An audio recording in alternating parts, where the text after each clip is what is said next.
I've been looking into Collective for a while now, and in this video, I'm sharing my honest and unbiased review of Collective in 2025.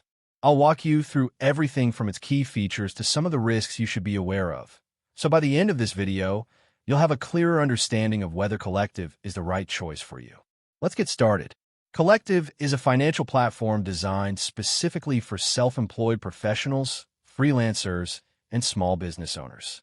Their main goal is to simplify your business finances by helping you form an S corporation, manage taxes, bookkeeping, payroll, and compliance, all in one place. One of the standout features of Collective is its dedicated team of experts. From tax advisors to accounting specialists, you get personalized guidance tailored to your business needs. Plus, their platform helps you stay organized by syncing with your bank accounts and keeping track of your income and expenses automatically. Another big advantage is tax savings. By helping you elect S Corp status, Collective can potentially save you thousands of dollars a year in self-employment taxes, which is a major win for solo entrepreneurs and small teams.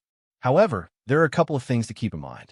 Collective services come with a monthly fee, and while it can be well worth it for growing businesses, it might feel a bit pricey if you're just starting out or not generating consistent revenue yet.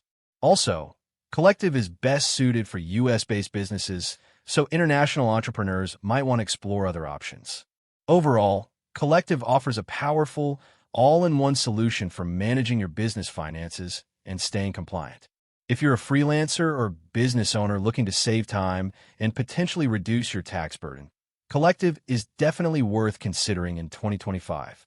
That's it for this video. If you found it helpful, don't forget to click on the Super Thanks button to support the channel, and make sure to hit that subscribe button so you don't miss out on more honest reviews like this one.